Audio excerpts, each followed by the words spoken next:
This channel does not promote any violent, harmful, or illegal activities. All content provided by this channel is meant for an educational purpose only. নমস্কার, আরো একবার স্বাগত আপনাকে টিভি9 বাংলায়। আমি দীপ রয়েছি আপনার সঙ্গে। আর এই মুহূর্তে শুরুতে যে খবরে নজর রাখবো, হাইকোর্টে বিচার চাইতে এসে গায়ে আগুন দিয়ে আত্মহত্যার চেষ্টা। এই মুহূর্তে বড় খবর, হাইকোর্টে বিচার চাইতে এসে গায়ে আগুন দিয়ে আত্মহত্যার চেষ্টা। কারা করলেন, কেন করলেন জানবো। আমাদের সহকর্মী শ্রাবন্তী রয়েছেন আমাদের সঙ্গে।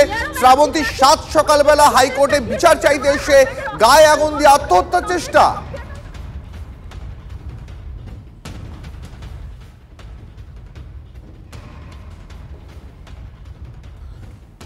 কথা বলবো শ্রাবন্তীর সঙ্গে, তার আগে আরো একবার জানিয়ে রাখি আপনাদের, হাইকোর্টে বিচার চাইতে এসে গায়ে আগুন দিয়ে আত্মহত্যার চেষ্টা, গায়ে কেরোসিন ঢেলে আত্মহত্যার চেষ্টা তিন মহিলার। শ্রাবন্তী রয়েছেন আমাদের সঙ্গে, কথা বলবো শ্রাবন্তীর সঙ্গে। তবে তার আগে আরো একবার এই মুহূর্তের বড় খবর জানাই আপনাদের। উনি কিন্তু ডিক্লারেশন দিয়েছেন, ম্যাডাম লিয়ারও আছেন, লিয়ারও ম্যাডাম যিনি আছেন উনি কিন্তু ডিক্লারেশন দিয়ে দিয়েছেন ওনার হাজবেন্ডের অসুস্থতার জন্য উনি কিন্তু নমিনেশন প্রক্রিয়াটাই ভালো করে করতে পারেননি। ইভেন ভোটার লিস্টে শ্রাবন্তী রয়েছেন আমাদের সঙ্গে। শ্রাবন্তী, ঠিক কি ঘটলো, কেন বিচার চাইতে এসে আত্মহত্যার চেষ্টা? দেখো, হাইকোর্টের ই গেটে এই মহিলাদের পাওয়া যায় এবং তারা হঠাৎ করে গায়ে কেরোসিন দিয়ে আত্মহত্যার চেষ্টা করেন। তাদের যেটা বক্তব্য রয়েছে যে তারা দীর্ঘদিন ধরেই কোঅপারেটিভের সদস্য রয়েছেন এবং 2017 সালে যখন ওই কোঅপারেটিভ তৈরি হয় তারপর থেকে প্রত্যেক মাসে তারা টাকা দেন।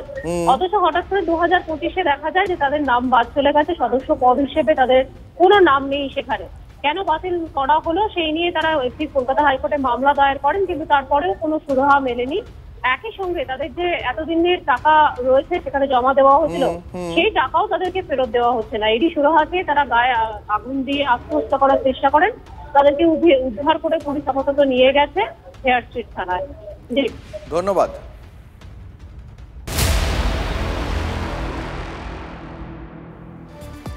এসআইআর এর বিরোধিতায় এককাট্টা ইন্ডিয়া ব্লক। সোমবারের পর মঙ্গলবার ঐক্যবদ্ধ ইন্ডিয়া ব্লকের ছবি দেখা গেল সংসদ চত্বরে। তৃণমূলের বাংলা স্লোগানে গলা মেলালেন ইন্ডিয়া ব্লকের অন্য সাংসদরাও।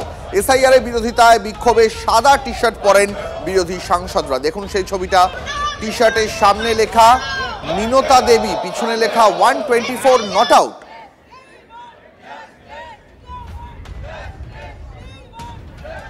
$124 বছরে মিনতা দেবী প্রথমবারের ভোটার হিসাবে নাম উঠেছে বিহারের ভোটার তালিকায়। মঙ্গলবার বিক্ষোভে সামিল হন প্রিয়াঙ্কা এবং সোনিয়া গান্ধীও।